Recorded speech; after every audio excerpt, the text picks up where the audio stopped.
Não é em tom de crítica, mas talvez de alerta. Qual a necessidade de jogar contra o Goiás em casa, com mais de 45 mil pessoas, contra um adversário que viria, e a gente viu isso, para se defender com 3 zagueiros, com um monte de gente no meio de campo? Qual a necessidade de jogar com 2 volantes? Ainda bem que Luiz Ubeldia meio que acordou e corrigiu esse erro depois do intervalo. Não por acaso, com a entrada de Eric, o time mudou de postura.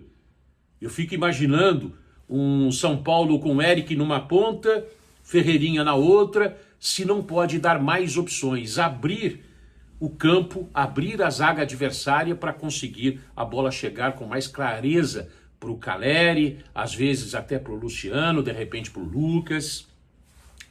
O São Paulo fez 43 jogos na temporada e o Eric jogou apenas 25 dessas partidas. E nunca com protagonismo, nunca como titular. Ele foi o primeiro reforço contratado pelo São Paulo. Veio do Ceará nessa temporada. Sábado, às 9h30 da noite, mais uma vez em casa. Aliás, a torcida do São Paulo chegou a 1 milhão de torcedores nessa temporada, antes de chegarmos no mês de agosto.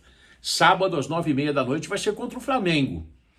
Não é o jogo ideal, de repente, você ir para cima do time do Flamengo. Depende, né? Porque o Flamengo também está na Copa do Brasil aí com o Palmeiras, não sei se vem com força máxima ou não.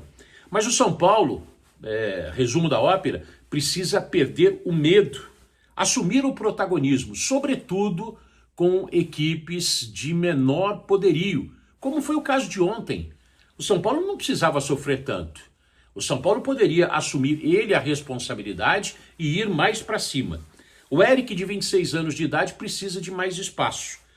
E o Luiz Ubeldia, depois, na coletiva, no jogo de ontem, ele disse: o Eric resolve em espaço curto. Quem não resolve escalar o Eric é o próprio Zubeldia, que talvez mude de opinião ou não. Eu tenho conversado com muita gente que quer o Eric tendo mais espaço nesse time do São Paulo. O Luciano não joga contra o Flamengo. Pode ser uma oportunidade para o Eric. Ou talvez Zubeldia, com medo, faça uma formação mais conservadora. Mas que o Eric merece mais espaço, na minha opinião, merece. E essa vitória contra o Goiás, muito em função da entrada de Eric em campo, foi bastante importante.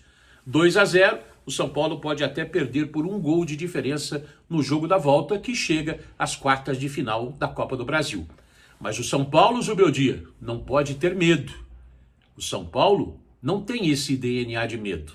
É de um time que avança, de um time que propõe jogo. Eric precisa ter mais espaço. Grande abraço, até a próxima. Valeu!